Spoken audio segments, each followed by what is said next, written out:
lianza lisofote bosonja bolingo la misamba misamba apana lende nyamazamba sila somote autrement dit mata banjaka njaka iseko purenge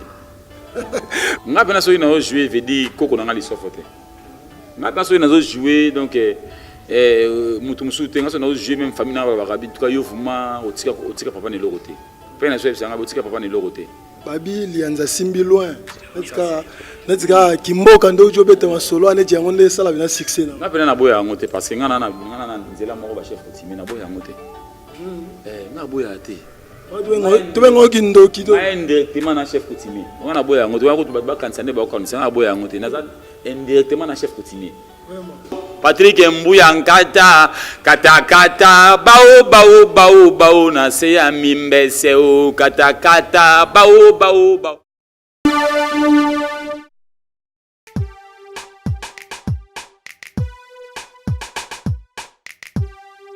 Tu vois, dans la vie, il faut à chaque fois vivre, il faut avancer, tu vois, au cours régresser. Le rumeur pousse les informations, car le monde est boule, il faut bouler, mais tout boule n'est pas boule à bouler. La boule, ça peut être très bonne à bouler, à savoir quelle boule tu peux bouler.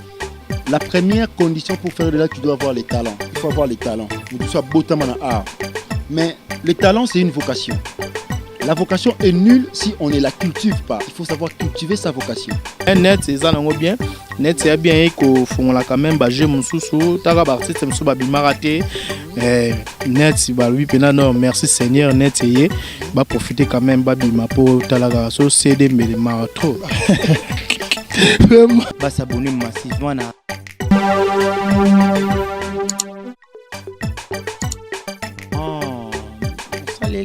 Mais par rapport bon les autres qui n'est par rapport n'est pas les autres évoluer pour les mara YouTube mais babi net ka net sango e continue ka utolo bana bi ochubi be ba misusu babi continue na lukio mingi vraiment moni tozango na na posana sa na yo penza émission boni musala nezo kende ni musala kitoko fort mais sikoyo par rapport ya ndé makamto ka epone pare ko longwe pa wera. Salut à tous les internautes, bienvenue dans ce nouveau numéro sur Congo America TV, la chaîne de lui-même Patrick Mbuya Pat 5, autrement dit Mobutu de la presse congolaise et moi-même qui a la présentation Bibien Bravo, le premier artiste à la presse congolaise.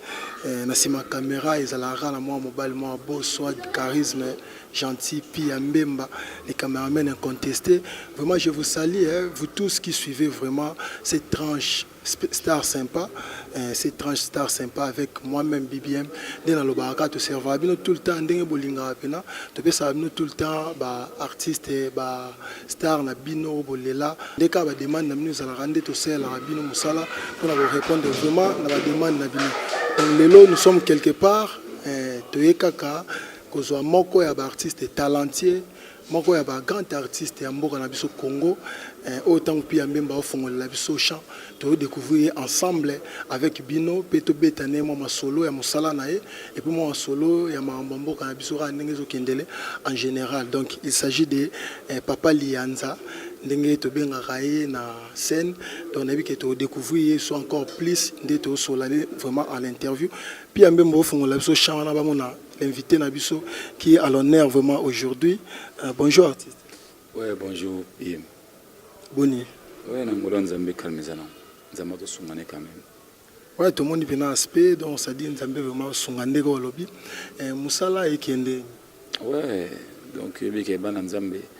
Malgré la vie, il y a toujours des difficultés, mais Nzamba Sala il est toujours bien. Mais et qui n'en bien, vous savez qu'il n'en bien, Nzamba Sungane protéger Bisso, toujours bonne santé. Tout travail na biso bien. Vraiment, je signale que Papa Lianza l'autre joué na facette pena ya parler donc pena zalara dans la pena personne yandaku. Tu joué vraiment bon to sepela mingi to solane mambo ya arnaye mais aussi mambo ya ye mutunde bo moni pena boy. Papa Lianza wana za na scène mais de ton vrai nom ndenge oza boy pena na parler ezana kombo pena yandaku. Comment Mindele Redi. Oh pena ya mboka. Lianza, comment on a lianza les sofote bosonja bolingo la misama pas na lianza c'est la somate. Comment on a ngona? Oh nyo solo ba on ngoma. C'est vrai, comment on a lianza les sofote bosonja bolingo. Nani Yves carte ngeza. ndo me carte nanga na on a carte nanga on ma comme na tanga na carte nanga mobimba lianda li sofote bosonja bolingo la misama pana le nyama za masila rasomote ndenge ba vidole ba kamwa ne ba kamwa ne pe ba ta seni ba kamwa e komona ngazi yo na shinde pone oka mobutu c'est ko ngondu ngaza banga za komoni ba ezake o ba non ya komona nga vraiment comment genre genre amondo bija wana makambo fanana ka genre wana ya ngade ka genre genre puis même faut sentir bena kombo ya papa Lianza donc oto ka wana musu tendeka uti au signaler vraiment donc yango kaka donc Lianza komone yango wana comme musu ezate sauf que ba parents ba komona ba ngombe ngapela na komona nga vraiment comment ça là vraiment moi bien j'espère que nous habiter pour faire plaisir au public non so que lo bango sou Lianza lisofote bosonja bolingo la misamba apana lende nyama zamba sila rasomote autrement dit mata banjaka njaka iseko purenge vraiment na vie na parler bo sepeli bino o zo biso na minute o vraiment bo sepeli makasi papa Lianza inspiration wana ya personnage o incarnaka na scène et utawa koko na ngai lisofote Lianza lisofote ndo na ngai chef coutumier na village na biso nazwa mamutu pana ye natala biema na ye natala façon ndenge zalaka natala ndeni ni a se comportaka tala façon na ndenge zalaka na village na nepa roya mon Kinshasa pamba mate mais nazo moi deux fois déjà comme na koko na Kinshasa nde pesanga ke mabuna tala te nazwa koko na ndenge zalaka na tsango sur scène iba leka ba kilote bongo kilote na jour nango za yiti 8 ans akufi atika ba biloko na bango ba biloko belé biloko ba chef coutumier ba manseke ba biloko belé ba koba ba posako ba biloko belé kaka ndero sala ke na bino papa tanga uti village ayi na biloko wana na bino biloko pe na repose on na scène natali sko accoutrement ko konanga nda za ko lata natali ko konanga za ko lata kilote ikangai kilote wana ikangaki mo le moment muke parce que bilamba ba madona somba awa mais kilote on eza vraiment yayi jour mona yo kozwa kilote wana lata wana nzoto nanga natali ndenge salinga na mais le gars le koko le sofote natali on na mekina biti na mekina on sur scène ndomo na yaki na ngona tchango sur scène Lianza tant ando tala ba grand o pe baleka avant na ebité so koko seigneur a inspiré pe Lianza koko seigneur te koko seigneur parce que tu es bien par là quand genre on a coupé muke et puis moi brutalité te nga bena so ina jouer veut dire koko na ngali sofote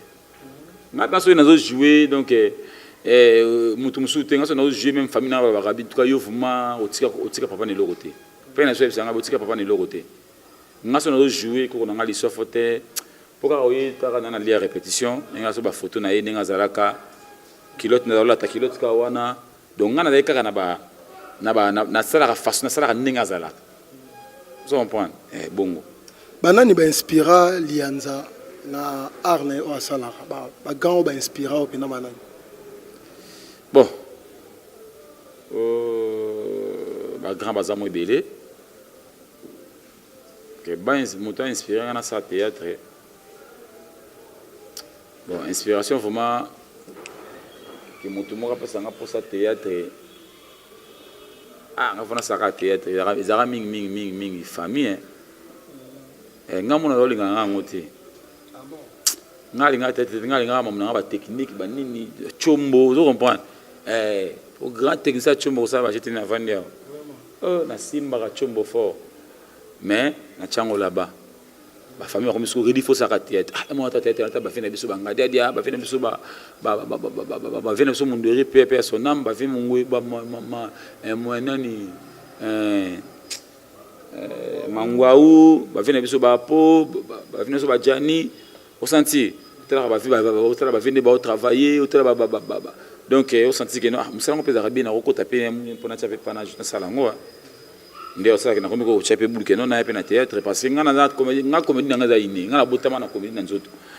na non technicien mais o ya presque mona matanga bo betilo mo bagangi ba sepeli na banda ko perdre ba o sexa ba na entourage na yo o sexa ba tout ils avaient le mot déjà inné tu comprends autant comme na tana na bino cette fois-ci fona na jouer ça fait théâtre ndena kina ona ba groupe na église to sangana to kutana mabilo mo kala zo ba serena ba certificat la na zo ba kala pena kala ba lomo to le kana batongo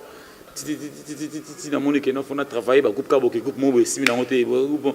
na ko décider que non na que le groupe le réveil na ko vendre à 9 ans na ka groupe le réveil donc ndeti siko na ko préférer na sala chemin na ngai de longwa le réveil mamo sali chemin oui pour la batbalo ba lianza aza artiste sika yo pona yo lo bani et c'est par rapport à quoi peut-être que M. Lianza qui na bagage so aza ngo lelote mais a comme na bagage sika bat musu amone artiste moi bimi sika ezara nango ti eza normal ti moto eza normal na vie au monde de ça le loboye bato ba travailler rapide plutôt travail pe moi kala tinga na vous mettez ce qu'on a bêti lo ba histoire na bêti ba 17 ans na travailler kala na travailler quand même temps coquille et c'est fait bima ya le bezate mais na déjà na zo temps ya osala musala malgré que ko pesa makambo zaki na makasite mais na travailler qui na ko travailler na le café na parce que na sali 9 ans le gagnant RTG 9 ans le gagnant RTG donc c'est on a les gars même personnage Lianza nazo sangisa parce que ngana sala forming ya okabola nzonzi na babilo ya télévision tant na bani nzonzi na sala fona bité fona pesa un peu différence par rapport à nzonzi na bilo ya télévision na kabola ki jenanga na ba na télévision na rejouer boyer na nzonzi na rejouer boyer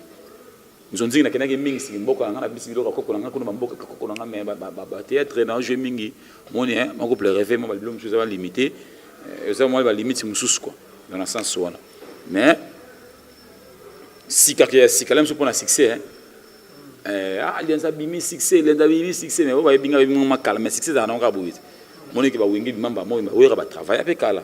so comprendre ba fali ara ba tala la temps zo beta zo bazo tala maintenant na quartier tabimi et là c'est que mutaye sika succès bon c'est bon mais carrière nanga na mutakala makasi ana mamutakala babi Lianza simbi loin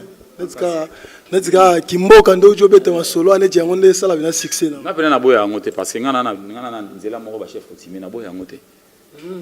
na boya te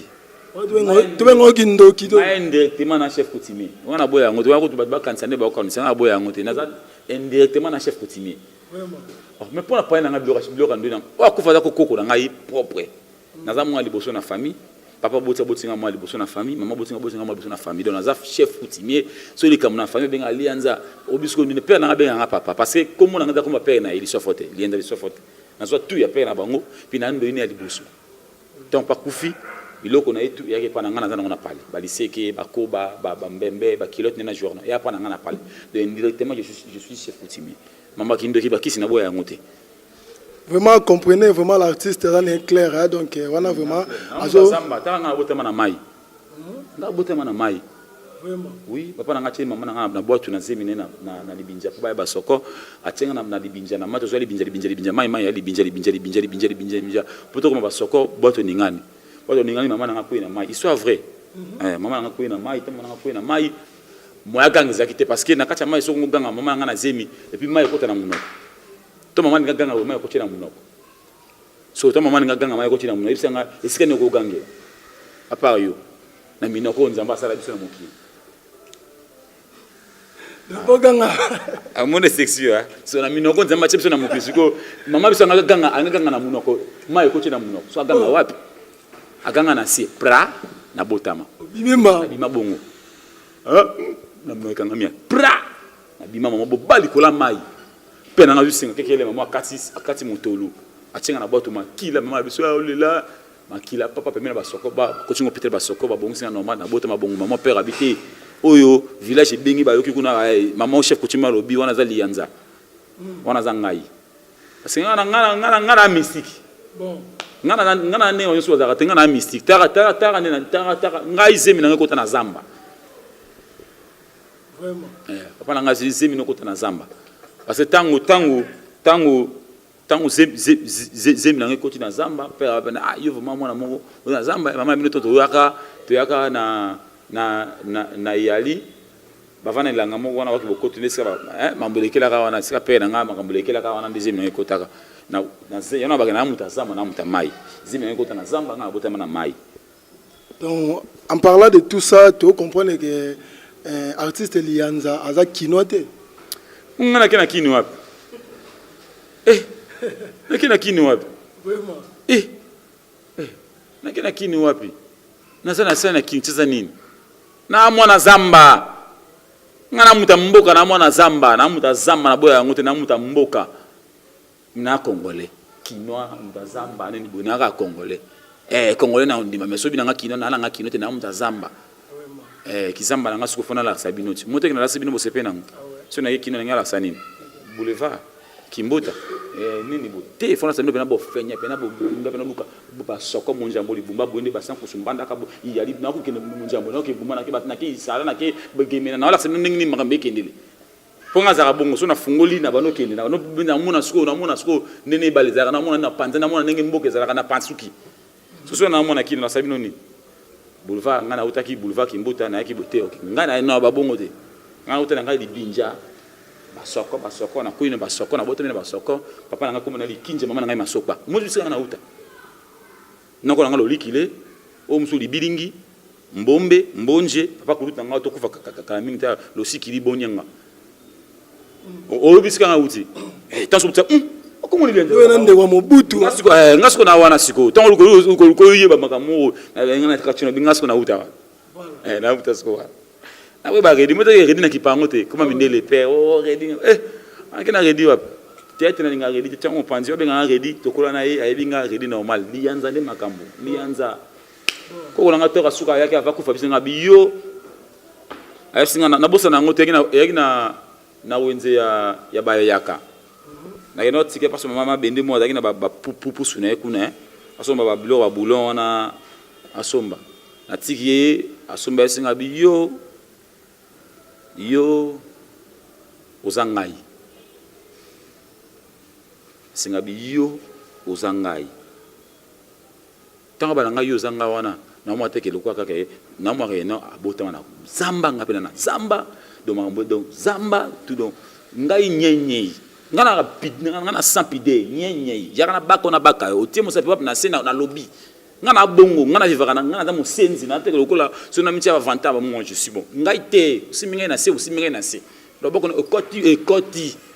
na baka funga masima na ngai na za bongo sampide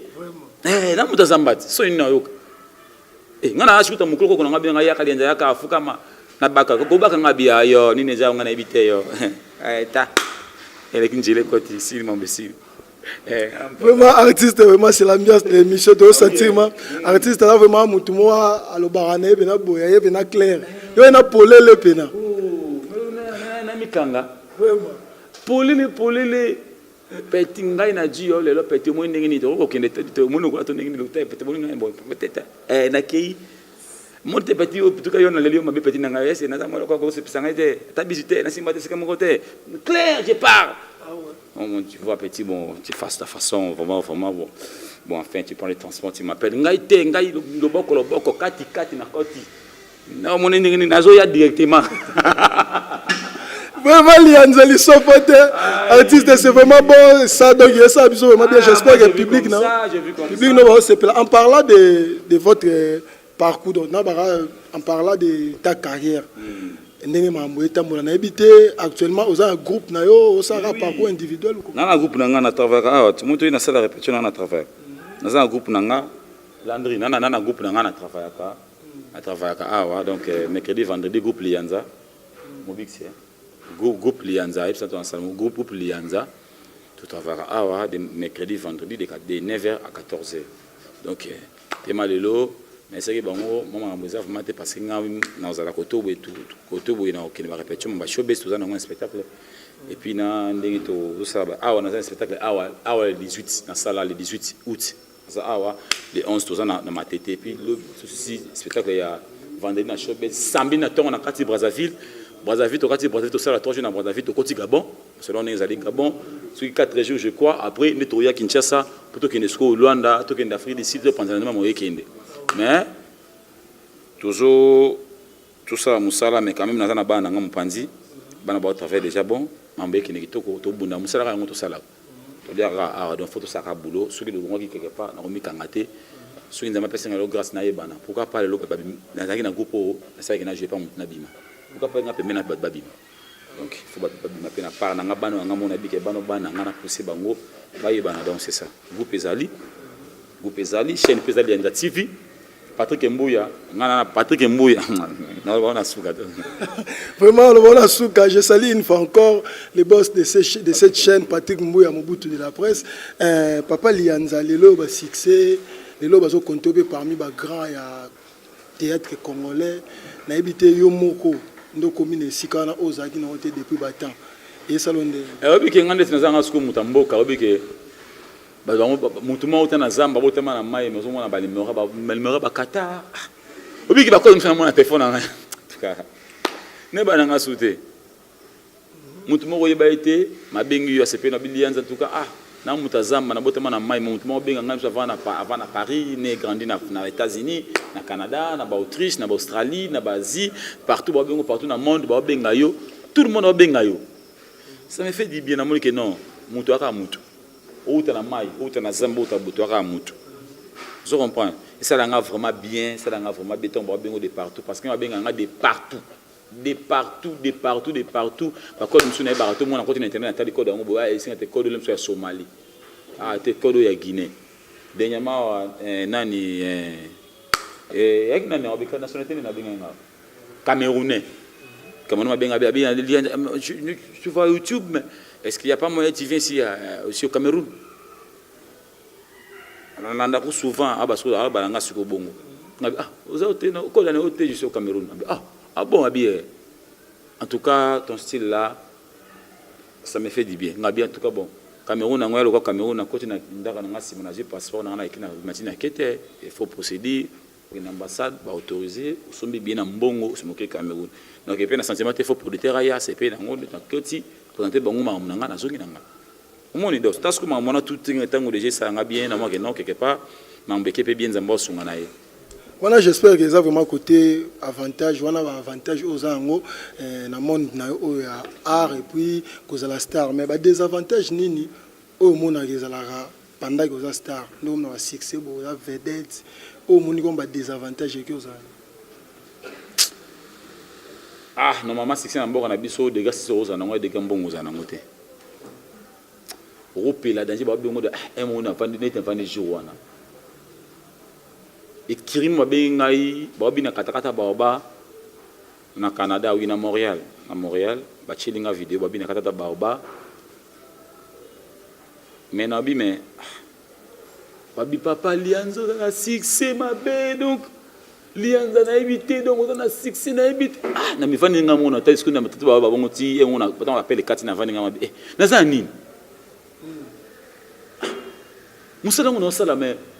ba benga ba nga de partout Lianza mystique Lianza o abenga na Paris même parole est-ce que bazo yo kan ba yo kanate o abenga na Autriche même abenga na Australie même abenga na Gabon même abenga na Cameroun même abenga na ba Zambia na ba Brazzaville ba Angola même. C'est oui nana succès ko ce que degré succès nana ngo na moyen nana ngo ya omoni omona des avantages mo ezali on a terminé que ce qui na succès nana ngo le jeune na France na ta français mo na mitu na mystique pour te mo go boka yo côté na palais a sur la lina bata maboki wa zena no ma osenga la soirée Tokyo ba mboka nde sunga bino te ba bona biso ya bulu mona na déjà boyé tout ça déjà na massa na biso bulelo photo da protéger vous comprenez on doit protéger ça on est partout congolais toi les bandes au CP là congolais à partout congolais pas na ba étranger ba au CP là toka toke Brazzaville toke Gabon kasi ba tout ba ba congolais non ba lié ba koya ba gabonais ba oya vous comprenez la difficulté yo ba bino te non papa comme des agits comédies âgées tu vas na artiste na va na bigi na okende Gabon communauté congolaise ezala ba gabonais ba ozala na métissé na mélanger na yena linga na boki français na sangisi totanga ti to bazo baté na contrôler que je na okende na bigi koto sur ba blanc ba ozala na contrôler jet contrôler ce que j'ai net mikolo to linga to betelo mo ba LC tu comprends donc toujours bouler tout mélanger pas non bétango boy vous comprenez donc mboka na bisonde par rapport à ndenge tozaleli par rapport à mambo kinilaka c'est moi vraiment parce que na biso vraiment à 100% comprendre Et donc on va soutenir les artistes tout le monde en Nigérian, des Bazali, vous sentez bien que non un Nigérian au moins pendant on sentez bien donc à vivre comme artiste. Puis il y a tableau yebani, artiste sont quand jouer 10 tableaux on a par exemple tableau moi 1000 balles, 10 tableaux à 10 000 balles. Moi que ça va déjà. Et bis ce que on a niveau on a été. Donc faut dans la relation on a succès mais faut luka siko okendo kota o luka matolo ba vena yo mais bruno moko sala et comment on va transport ba producteur bazate. Vous comprenez? Yango ndeska kilo benda biso yango wana makasi parce que lianzali ka koto babeleli oso to babeleli okendo to babeleli mais moi na moto ah mo matolo apai to le mo pe koti moi ta na chapeau na camouflage pas au koti pe mais pas sous star ba bon moteur do yango wana vraiment to kelema malembe na fin émission na biso on signale que TV za vraiment likambo ngonga une fois encore de plus je vois ma grande sœur Pop Adel Mbongo depuis Canada ba salutation vraiment ebelé na yo pe famille Mobimba papa Lianza to que vraiment malembe na suka ya émission presque déjà suka papa Lianza kaka na arne o sala théâtre comédie on peut dire tout le monde a rose pe souvent makasi côté musique tu es la rapper ba rêve na yo passion na ou comment musique et la ngana scène na kira musique na ndako na biso te nganyo so na salaka na a soki na préparer so na koma film na ngana préparer film na ngana na préparer comme film na ngana maintenant na ya sur scène na la culotte na ngana na lati ni lamba na ngana ti chapeau na ngana makamusu musique ba gag to beti lo moté les aboye fo mutu mo o tenir ça la boye tangu na ye wana mutu na ngai comme ko ko musique mutu na ngai parce que ngabo kabila ba te ça kabilo na ngamo na comédie on a ça la danse n'a pas à l'instant ngaza ka bongo na ça la pas na danse kaka wana monika to beneke lo mona so bino zo boye ozui vous comprenez na ba kribeli na ça ka ki na o jouer na o tala yo to zakana yo vous avez pas comme américain au moins arrête naebi nga sala ka kriboye public ndevo ati au moins yema zo ganga mode okazo ya mode zo ganga lianza nga na pasco nga suna na mibosani na mono ko na komi lo nani ndo koko na ngamo azaka mission na mboka nani Mosombe koko Mosombe aka mission kuna na village aka so kazo yeba zo pasco nga so lo kana yila nga siko et moi c'est kata babo ebima ba petit alors l'hippopotame ebima ba ne ebima belé vous comprenez donc dans sens one vraiment artiste so zo télé manabiso parce que je signale que toi ba diko kate ba mo appelle que ba artiste biso ya Congo bazala ka makasi côté talenté mais bazabe na besoin bazabe ba taille bien tout ça ah bon taille nga za mutazamba na kwa na signala nyoso bien que mutazamba mais tina zamba ba aspect na kwa na lingbanda na kwa na kasa na lela na kasa na sumba na kasa na suba na mai na sukwa na mai ni bale na dinda na sukwa na suana na belima na mutazamba vraiment artiste ndera to telemi bona ebité na plaisir ya public na yo ata moi denzembo kaka sope ata moi lo mo bani ba ko sekela avant que okoya na mot de la fin na oh ba petit alelo ba koma bi pesa ba chérie alelo ba koma bi vanda ba jeune ro ba koma bi kota ba petit alelo ba koma bi senga ujana ro ba koma bi kaba ba mama ro ba koma bi tonga sikoyo eloko ski simi mokili ya moko kata baoba merci na Fabregas merci na Noël Ngama Makanda merci na ba Robino Mundibu merci na Bina Filé merci na papa chéri merci na maman na ngasi de Mampata ngano anniversaire jumeau le 24 août mais obagina ya gâteau ya lienza gâteau ya yope merci na Demel Masaki li kama maman Mampata bato yo bakino on a talent bapela kuzu salamaki papa musala merci na bino vraiment nono Fuji donc nono Fuji en tout cas bato yo babi que non en tout cas moto ta mystique c'est tombé que bato na oboki boki abani bazu ba crine na yo ba boki yango na ba générique mais tu na bito baba bengi bato même ma solo ma solo et mériter quelque chose ma solo mais à part ça moi un artiste na robinga pena beta pena ba ndenge na ngamo mais dans ma solo et papa katakata eza hymne national partout dans le monde na ba Chine ba chamba boîte ba zobi na ba Chine na ba image boxer ça boxer à s'entraîner na katari ba mbele katakata na ba joueur à léopard na ba entraînement ba image na téléphone ba kata ba katakata na ba comédien ba la duchesse ba Hans Luzolo ba 2 ministres na Paris ba match ici ba bina katakata vous comprenez nazana ba mabote ba famille bina ba tazim américain bana mikai anglais ay anglais mais ta ba zoyemba donc vous sentez que na le côté sans frontières vous comprenez donc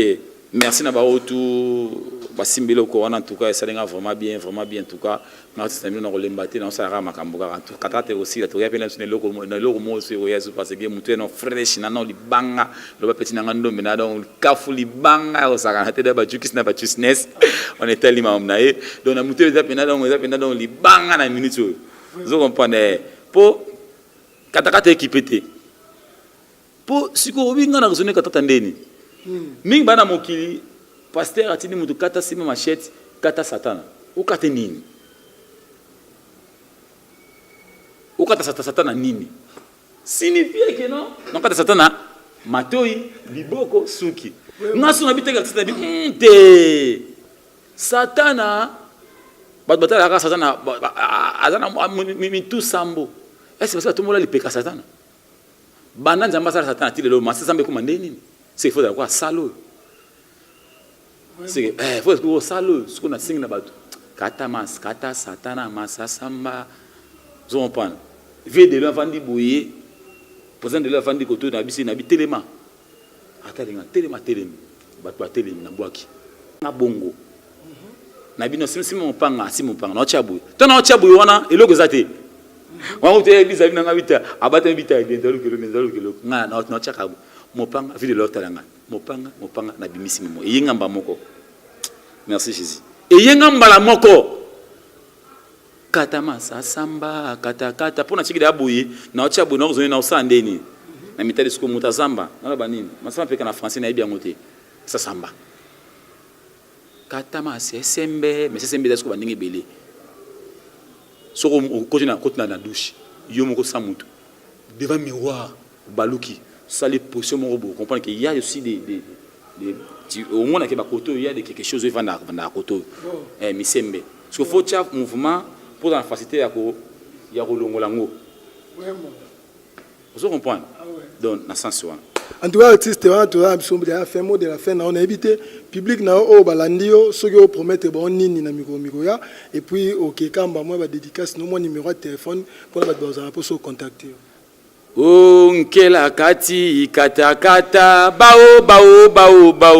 landrindo mbeo katakata bao karine kianza defse ginsala katakata bao Julieta kati katakata bao ife ukola tao siliki ngadagata bao katakata bao Patrick Mbuya nkata katakata bao na se ya mimbese o katakata bao o rifin bossa kati katakata bao la disha se katakata bao anse luzolo katakata bao 2 minutes katakata bao Fabrice Mbala katakata bao Prince Shabani katakata bao ngai pe na kata o katakata bao Yannick Mukwekwa kati katakata bao Pamela Ntungani akati katakata bao Obiki sakati katakata bao oya mayo mayonnaise o katakata bao bao ya mode na bosani yote katakata bao bao bao bao. Merci beaucoup na bafantu balinga lende de sofote. En tout cas soki na parce que na boki d'abord baba tunyoso na petit mot na petit frère propre Rifin boss. Petit na Rifin boss. En tout cas petit na ngai na biti na lobano nini. Na biti na lobano nini petit. Cadeau on eza cadeau moko petit na ngai na ebité petit na Rifin boss. Na ebité Rifin boss. Na ebité petit moko ya vie na ye propre abivé na en tout cas zoa. Oh zoa. Oh mutuka zoa. Oh nini bu zoa. Petit na nga ba vie attire chaque semaine ve coller yaka ba diketch des États-Unis ko c'est pas facile hein mais petit na nga sela nga ngo na semaine na zoa ba plan. Merci na petit na nga sans souvenir na bossa noté Tatiana da Silva Leslie da Silva Tatiana da Silva na biki lendo be na uzana kin lendinga no fara esanga kitoro makasi no ba ko benga ngai na bossa nité Yannick Mukoko na États-Unis na bossa nité na boki da bata Karine déjà donc ya na boki bango déjà pesingi lo na robandela te aïe donc na pesi mote na Patrick Mbuya Congo Amérique babi Congo Amérique est-ce que ma sole vandi Congo Amérique Patrick Mbuya mote belé Lianza TV chaîne na nga moko Lianza TV est-ce que bo découvrir les na bandenge nyos tout ya bo takao Lianza taki nini yo na taki ndenge nini ponga na ki par bo takate nga za mutazamba ngata bo bina tiki na tikeli donc na ki par na ngate na mutazamba na pesi mbote na Mariki Soka mama na ngana kati en vex na père na Pedro Lazario bana tout baleki na ngatu ba mbote belé et puis na bosanité na musika na pesi mbote na kati ya France wana na pesi mbote na Rose Mbuluku petit na Rose Mbuluku na bosanité na musika na pesi mbote susu na musika Australie ba kombo ekimi ngai na pesi mbote na président Herman Kasongo na biko kama mais na pesi mbote Herman Kasongo na Canada ba mbote belé parce que na maman na bébé ba mbote belé et puis na bosanité na musika na pesi mbote na ba comédie tout ba mbote belé. En tout cas pour na ressources na pesi mbote na ya na pesi mbote na Serge Kusakusa na pesi mbote na commandant Pupu depuis Kenya na pesi mbote na na musika na États-Unis kaka ngai batonga lekebele ba obunga bunga ngai Rossi na kati ya Rossi una na kati ya Paris et puis na bossa na pesi mbote na yo moko le grand journaliste bambote belé. Merci beaucoup na pesi mbote na salle mobimba mbote belé Léon na bossa note na monyo sikoyo na bossa note na pesi mbote na papa na biso vandi azotala ngai mage na mona ka un peu ni compliqué mais na comprendre tu zo comprendre donc na pesi merci beaucoup mbote belé merci beaucoup merci vraiment contact na ngaso ngo ngai eza plus 243 89 68 51 408 plus 243 89 68 51 408 sur le zunga wante ozonga le nom mso Tigo 089 ne me pesa numéro wana 089 mon nom mso numéro na mso Tigo 089 711 86 68 89 711 86 68 de so benga numéro wana to bozonga na biki Patrick Mbuya na sara musala bien Patrick Mbuya il faut to solola Patrick Mbuya il faut to solola Congo Amérique ezali kolo makasi nenga masekité dégâts balienza bali kolo nenga masekité Patrick Mbuya sola li kolo nenga masekité Patrick Mbuya na bana bambote bien tout Congo Amérique toujours top l'initiative to s'abonner check merci beaucoup pour entendre on peut savoir biso artiste Lianza li sofote apa na luende nega moi outi au sola vraiment j'espère que Bolandi vraiment molai a expliqué nani vraiment Aza Lianza. J'espère que Bolandi vraiment pour me découvrir un peu artiste bien que tout les maté ou la koyambela rabino bango pour na continuer à découvrir bango mais na mo muke au besoin déjà pour découvrir déjà moi mingi et na numéro musu tozanga te koyambaye pour découvrir et sur encore plus na o bozala na ngo comme préoccupation de tozanga wana pour peut ça nous sala et moi Bibien Bravo le premier artiste à la presse congolaise ensemble avec Piambemba les caméramans incontestés to les au sala musala ndenge bene sengeli a to côté là qui vraiment artiste Lianza na place na a répéter quelque part car na Kinshasa donc solara masolo eza qui vraiment pona plaisir na bino ba public na biso Holanda biso ndena lo ba tout le temps que émission oyo star sympa les alara émission oyo reliera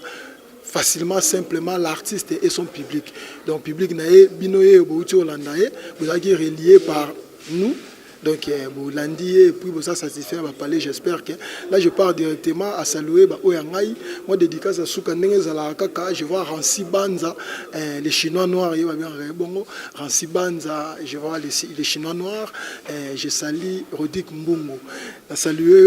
et puis na PCO dédicace parce que ils ont ma solo photo bêta. Non, j'espère que tant on l'a émission. Donc je te salue vraiment Rodik Mbungo. Je vois tous mes frères, mes fans partout dans le monde. Congo America TV, Balingara Biso et puis Balingara Pena pour encourager Biso pour que tout ça me bien. Tous les matés, que saluer Bino malgré vous êtes tellement nombreux, tout qui détaillé moro mais ensemble Bino sont quand même tous les labs forts. Yango tout c'est la noura musala oyo vous avez un pour ça. On a pu amber matin dans le bas. À je l'ai contre champ, on avait une place aux alaki parce que pendant que tout sous là, moi contre chez Sami Belé mais bando découvrir mais il y avait des personnes derrière la caméra, ils ont battu vandi ou quoi ça ma place moi ça cadre moi bien quelque part à Kinshasa, place web aux artistes à répéter donc il y a un moment qui a ligne caméraman on attend c'est un peu caméra bon mon pena qui est place moi ça pas mal et na bakina biso awa je vois une fois encore de plus Patrick Mbouya Pat 5 Mobutu de la presse maman abiso divine et mec je vois Juvenal Mboula na lembaruba raote parce que ma solo au place et outa pe place to comme les lo bani ba Juvenal Mboula ba ba idéologie vraiment je vois Rolls Nuance maestro 600 nuances on a masanga vraiment musique na nicho za pa Thierry Mugler chanteur par excellence donc pesara vraiment wana Thierry Mugler chanteur par excellence 600 nuances BBM na bravo balobi vraiment lembaka ko soutenir yote parce que les artistes na biso to betela tolo autre salé la mamba danger puis to zora mamba danger par yo balobi na ba Congo pourquoi pas na ba mokili oyo donc pour aujourd'hui artiste de proposer bino alagi lianza j'espère que vous êtes vraiment satisfait avec l'interview que vous venez de suivre et pour finir ensemble avec Pia Mbemba, mon caméraman incontesté, nous vous disons bye et au prochain numéro.